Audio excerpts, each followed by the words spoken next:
Welcome back, Guardians, to another build video. Today I bring you a build that will leave your enemies in a pile of ash from the burn you inflict on the battlefield. We're using the powerful Dawn Chorus Helm, personally used by the great warlock Osiris. The exotic perk reads, your daybreak projectiles deal more damage and scorch targets on impact. Your scorch is improved and you gain a small amount of melee energy when your scorch deals damage.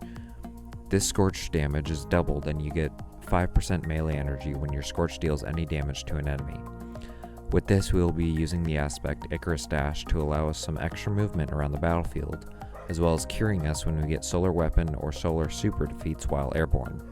And for our second aspect, we are bringing Heat Rises, giving us the ability to fire our weapons while gliding in the air, and if we consume our grenade, we gain the buff Heat Rises.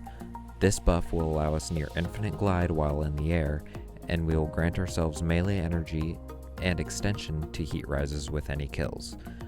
Our fragment setup is a little flexible this time around, but in this I'm using Ember of Ashes, allowing us to apply more scorch to targets, Ember of Eruption, giving our ignitions a larger area of effect, and Ember of Char, allowing us our juiced ignitions to also apply scorch to those affected but not killed by it. And last but not least, I recommend Ember of Combustion. Final blows with your super will cause enemies to ignite.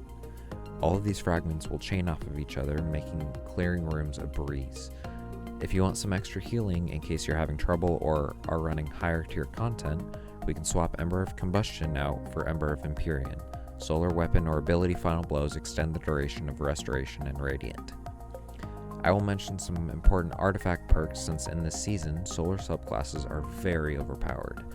You're going to want to grab Kindling Trigger. Radiant causes solar weapons to apply Scorch to unscorched combatants.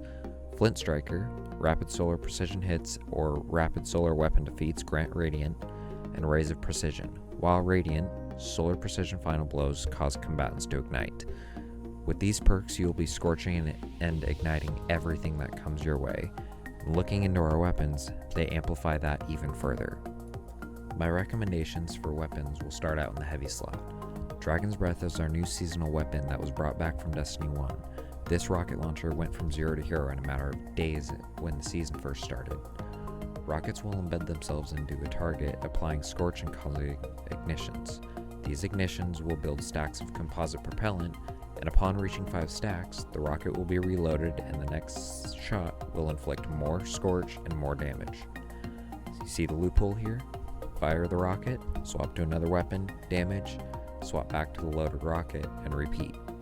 For energy weapons, I recommend anything you can easily hit crits on and rolls with the perk Incandescent.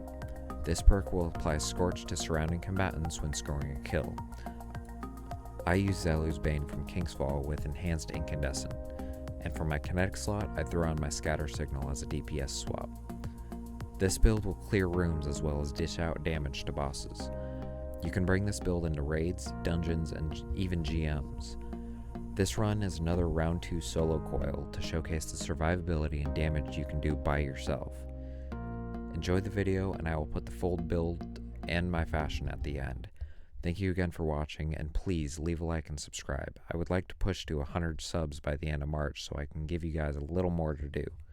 Also, comment down below what builds you would like to see next. And with that, see you out there, Guardians.